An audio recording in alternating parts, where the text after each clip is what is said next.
The audio ad creative process starts with the words. Writing an audio ad that engages your audience and encourages them to do or feel what you want them to is a special skill. And in this episode, we look at the script writing process itself and ask, do words really matter? I'm Matt Hopper, creative director and co-founder of the audio agency Trisonic. And my guests are Debbie Dillon, creative head at BBC Creative, and creative consultant Kieran Murphy. Let's talk about the writing process itself. So, say a client comes along and says, I'd like to write my own script. Why do I need an expert to write it? Can I not do it myself? How would you respond to that? I think, go ahead. Let's have a look at what you've got. And then we'll talk about it and see whether or not that is the best thing, the best way of promoting your business and engaging people to want to use your business.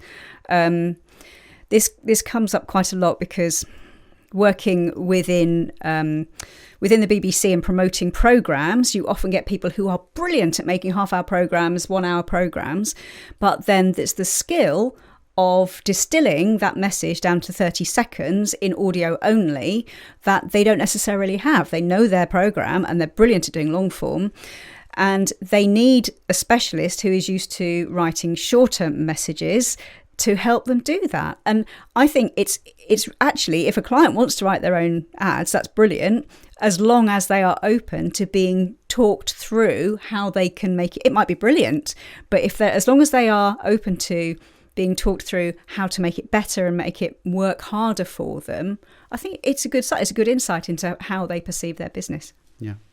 It's actually, the shorter the thing you've got to write, the more difficult it is, isn't it? Yeah, to make that really clear and concise. That's often the thing that I've had clients struggle with, is that they'll go, I'll write the ad, and we've gone, okay, that's great. You know, my job can be more as an editor, and I can kind of help kind of angle this and what's that great thing that was it Michelangelo said, you know, that the statue of David was always there, he just had to like chisel away at the block. You know, I'm Michelangelo in this situation. But it's great if a client wants to be involved in the creative process, and I would encourage it, but they need to work with the creative process to get the best out of it. And to be honest, if there's a client who is absolutely dead set on making his own ads, you're not going to persuade him with the best ad in the world. So I say he, it could be a she or a they, I don't know. As writers, I'd be very interested to know how you go about the thinking process, because sometimes a script will come to me pretty quickly. Sometimes it'll be days before it comes. Sometimes I'll have written 6 iterations before I finally land on the right one. How does it generally go for you guys? With some struggle, I think. It can be hard. To like, especially we were talking earlier about not having people to kind of bounce ideas off of. I think I work best when I worked writing in a partnership with another copywriter, or working with, you know, outside of radio with art workers and graphic designers. That's where creativity thrives.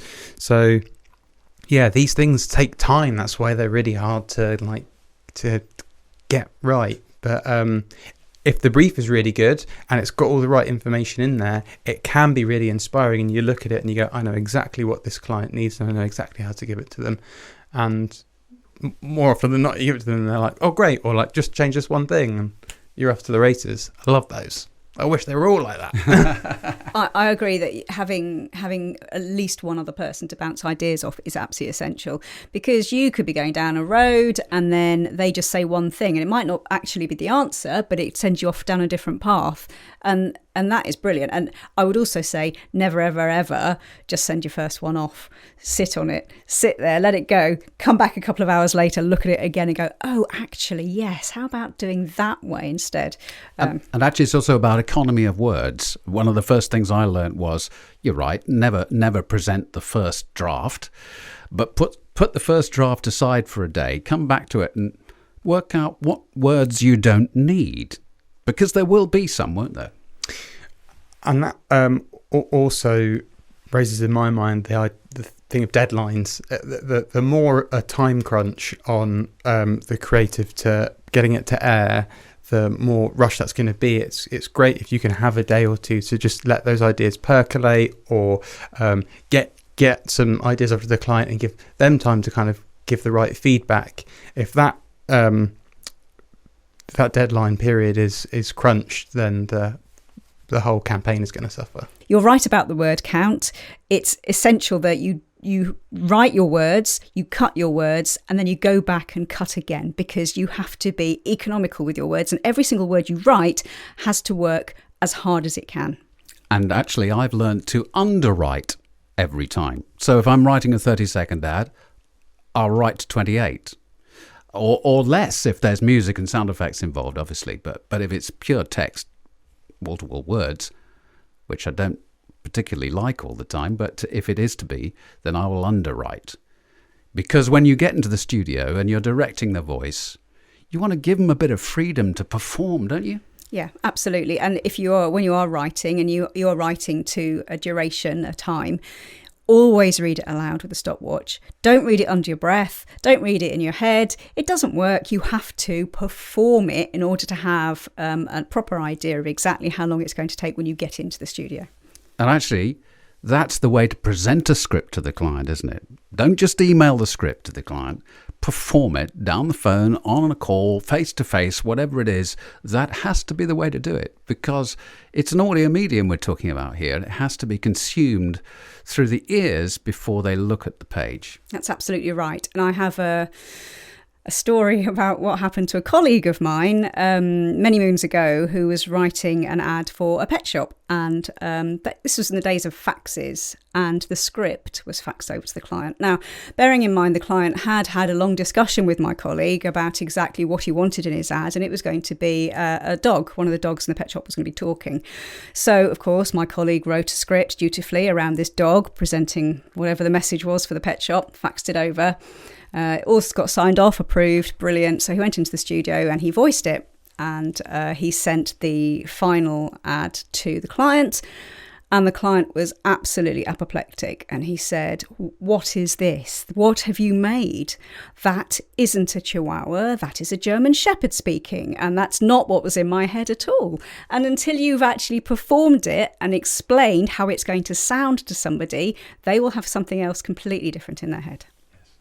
And also, I thought that it was going to be a point of like pronunciation as well. Like you could just on the page, oh, that's how that's said. It might be totally crucial to the understanding of the business, and in the booth we don't know that, and it's mispronounced. So 100% perform your ads. So we've got a script. Next step is to cast the voice or voices. We'll look at how we nail that in episode 9. Are the vocals right? To make sure you don't miss that, just follow or subscribe to the show. And it would be great if you could rate and review us too.